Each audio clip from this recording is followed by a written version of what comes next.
Well, hey there, everybody. Welcome to another episode of Gideon's Tactical. Today, we are going to be checking out the Manix 2 Lightweight by Spyderco. Let's go ahead and jump on into this review and field test.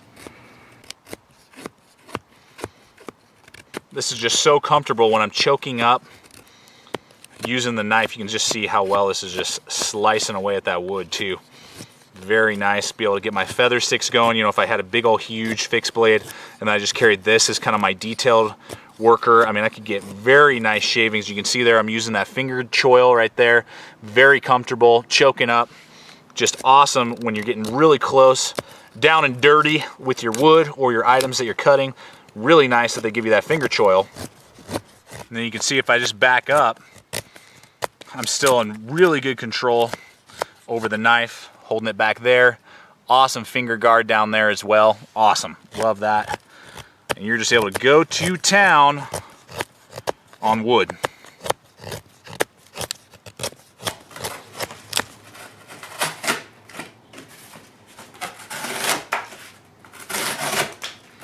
You can see how well this Manix 2 is slicing through this nice thick cardboard with that full flat grind. It's just going to do a great job. Hold up well. Keep an edge with that BD1 for a very long period of time. Very easy to cut through cardboard with the Manix 2 Lightweight. Figure we go a little bit different today with some heavy duty nylon webbing that we will cut through with the Manix Lightweight. Let's see how this baby performs here. Boom. Nice.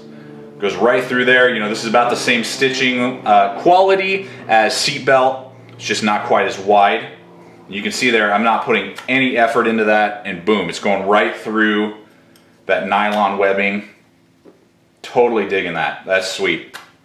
So your Manix is going to be able to do man-made materials, even if you're in, you're carrying an EDC and you flip your car and you got to cut yourself out, or something like that. I mean, that's going to go right through that type of webbing, no problem.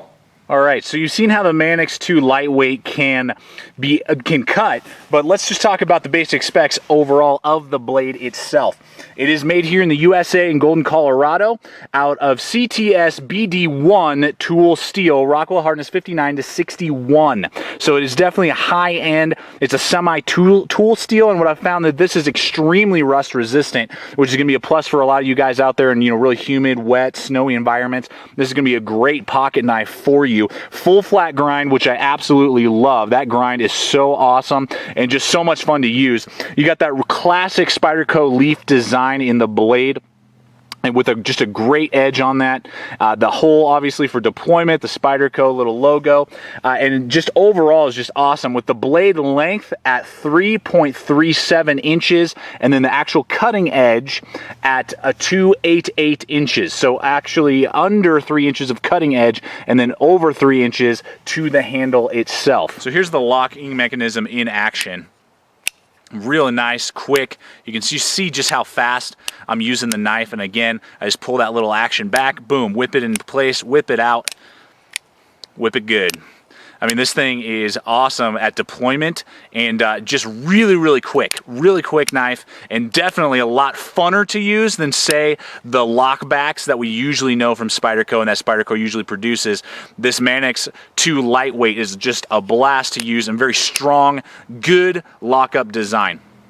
And as you go on with the deployment, you have that awesome classic Spyderco hole. I love it. You can stick your whole thumb in there. I wear large size gloves. You can see my whole thumb's in there. And then boom, you just whip it out without even flicking your wrist. There it is, deployed.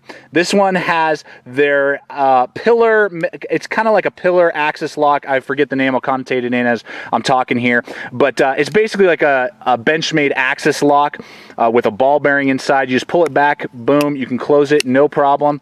Back and forth. It's right here, this little kind of spring-loaded pillar moves out of the way, and then the blade disengages from the lock. So there's no liner lock in there or lock back design. So a lot of you guys out there who maybe like Spyderco, but you're not a huge fan of, say, lockbacks, this is going to be one of your favorite knives just because of that axis lock that you can basically open it up and then you can close it without even, touching the blade. I'm just pulling back and then whipping the blade shut, and you're able to do that. and just a really fun. You can use it basically exactly like any sort of Benchmade axis lock, which is awesome. So the deployment as well as the blade shape is awesome with great, superb lockup. That's a really strong, you can see there's got that steel liner right there where the lock is located at. No wiggle, no blade play left, right, up and down. That is really solid in there on the Spyderco Manix 2 lightweight. All right, so let's talk a little bit about the handle here on the Manix lightweight. It has the volcanic grip that we well know from, say, the Endura line as well as the Delica line.